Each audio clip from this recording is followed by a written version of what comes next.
উচ্ছিষ্ট বস্তু কি মা? কি গো? বিষ। সেই বিষ পান করলে যেমন সর্প কাউকে যদি আঘাত করে তাহলে কোনো মানুষ যেমন প্রাণে বাঁচে না, সেই সর্পের বিষ উচ্ছিষ্ট বিষ মাখানো যদি কোনো বস্তু গ্রহণ করে, যেমন মনে করুন কলসি দুধ, আর এই দুধটাই যদি একটু শ্বাস মুখ দিয়ে দেয় তাহলে দুধটা খাওয়া যায় কি?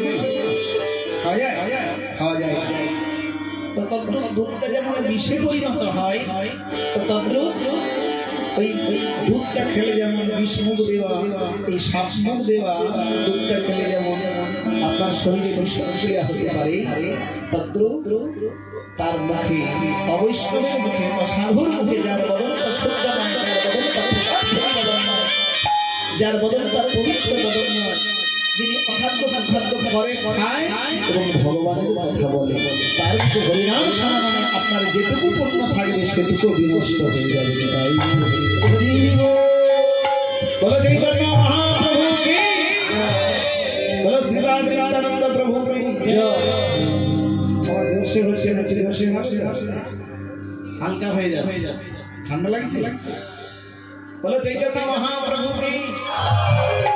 আগের চেয়ে আরেকটু জোরসে হবে। বলো শ্রীরাধানন্দ প্রভু কি। আরেকটু হবে, জোরসে বলতে হবে। বলো রাধা রানী কি।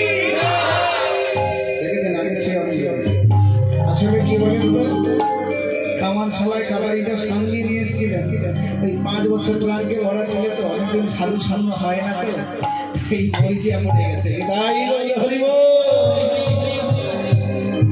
লহনা কৃষ্ণ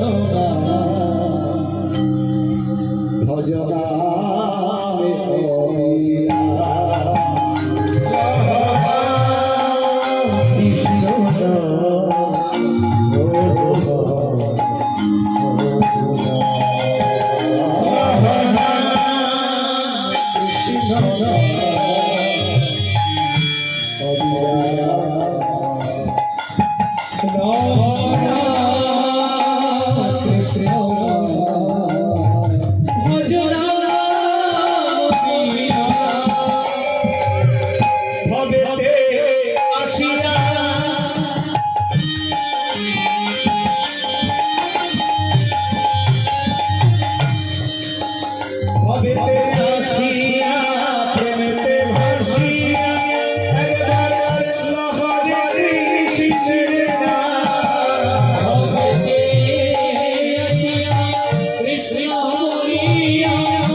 নিতাই গৌর প্রেমানন্দে হরি হরি।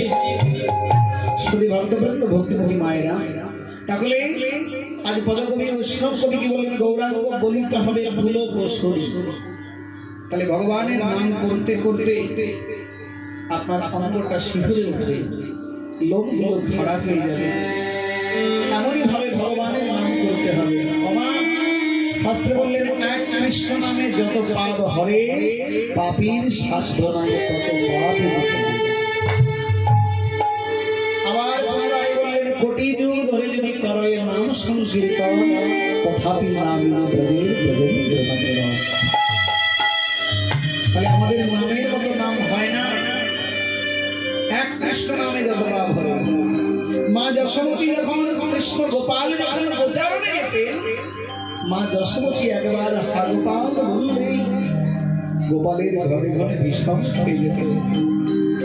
কিন্তু মাগো, আমরা ভক্তরা সারাদিন কত জপের মালা, কৃষ্ণ কৃষ্ণ কৃষ্ণ বলছি, কেউ 1,00,000 বার বলছি, কেউ 1000 বার বলছি, কেউ 16 মালা করে, কেউ 32 মালা করে, কিন্তু ভগবানের তো বিষম খায় না, বিষম খায় না।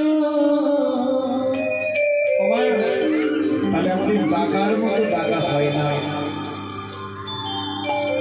কারণ ভগবান বললেন এই কলিকালে একমাত্র কৃতযোদ্ধায় বিষ্ণু ত্রেতায়াম দেবতমুখ তারপরে পরিচর্যায়ন ফলো তোর পরিকীর্তনা।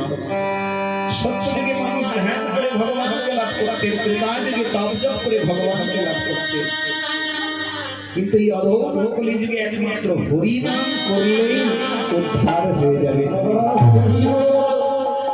হরের নামই বুকে বললাম, তাহলে হরের নামই বুকে বললাম মানে একমাত্র হরিনাম করলেই জগতের কল্যাণ হয়ে যাবে।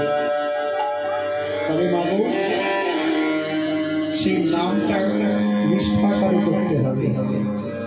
আপনি সব কিছু গ্রহণ করবেন, অখাদ্য মুখাদ্য ভক্ষণ করবেন, হরিনাম করবেন, লাভটা কিছু হবে না। এই বদনটাকে আগে পবিত্র করতে হবে, বদনটাকে শুদ্ধ করতে হবে। আমার সকলে একাদশী করেন তো নাকি? এই কয়েকজন এদিকের মায়েরা কেউ করেন না? অনেকেই তো করে দেখেছি। কিন্তু মাগো, আমি চাইব আরো সবাই করেন। কেন জানেন? যে ধর্মে আমরা জন্মগ্রহণ করেছি, এই ধর্মটা হলো শাশ্বত চিরন্তন সত্য ধর্ম, সনাতন ধর্ম। সনাতন কথার অর্থ কি? যা হলো শাশ্বত চিরন্তন সত্য ধর্ম। এই ধর্মটাকে প্রতিষ্ঠা শ্রেষ্ঠ উপাধি পেয়েছিলেন কোথায়? আমাদের ভারতবর্ষের ছেলে বিবেকানন্দ, তিনি আমেরিকার চিকাগো শহরে ধর্ম সম্মেলনে গিয়েছিলেন।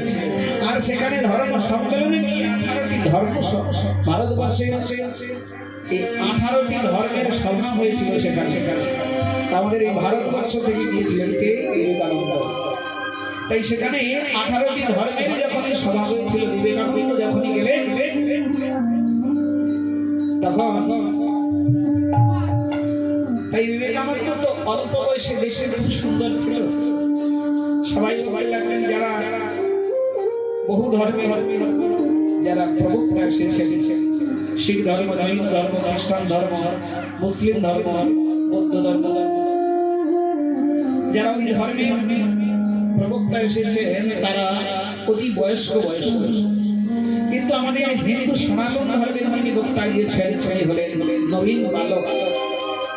তো সকালে দেখে বিবেকানন্দকে প্রশ্ন করলেন, এই বাচ্চা ছেলে কি ধর্ম সম্পর্কে বলবে? সকলের ধারণা হলে কিছুই জানি না। এই বলে বিবেকানন্দকে কোনো সময়ও দিলেন না। বিবেকানন্দ 5 মিনিট সময় চেয়েছিলেন, বলছে আমাকে 5 মিনিটটা সময় দাও। কিন্তু মাগো, সবার মধ্যে তো সবাই খারাপ লোক থাকে না, ভালো লোক তো থাকেই। তাই যখন দিলেন, এই 5 মিনিট সময় যখন দিলেন, তখন বিবেকানন্দ আমাদের এই ভারতবর্ষের সনাতন ধর্ম সম্পর্কে যা কিছু বললেন, প্রথমে ধর্মের যারা সভায় যে সকল ভক্তবৃন্দ ছিলেন তাদেরকে তিনি আগে প্রণাম দিয়ে জানালেন, আর কোন বক্তারা তারা কিন্তু কেউ প্রণাম জানায় না। এটা হলো সনাতন সংস্কৃতি, এটা হলো সনাতন সংস্কৃতি। আগে যারা সভায় থাকবে তাদেরকে আগে দণ্ডবত প্রণাম জানাতে হয়। সে আপনার খালিশে বসুন আর যে কোনো কীর্তন বাসরে বসুন, ভাগবতী বাসরে বসুন, যেখানে বসুন না কেন আগে সবাইকে সম্মান জানাতে হয়। তাই যখনই এই প্রণাম জানালেন, এই প্রণাম জানিয়ে যখন আমাদের ভারতবর্ষের সনাতন ধর্ম সম্পর্কে একটা একটি করে বলতে লাগলেন, তাই একটা একটা করে বলতে গিয়ে সেখানে 5 ঘন্টা ধরে বক্তব্য দিয়েছিলেন। সবাই সবাই আচ্ছা আচ্ছা বললেন, যা এত সুন্দর একটা ধর্ম পৃথিবীতে আছে সেটা আমরা আজ পর্যন্ত জানতাম না। কিছু খল মানুষ আমাদের ধর্মটাকে ছোট করার জন্য কি করলেন জানেন? সনাতন ধর্মের মূল গ্রন্থ হলো কি মা? মূল গ্রন্থ কি? আদি গ্রন্থ বেদ পুরাণ, তারপর কি না গীতা, শ্রীমদ্ ভগবত গীতা। আমাদের ধর্মকে ছোট করার জন্য এই ভগবত গীতাটাকে কি করলেন? নিচে রেখে দিলেন।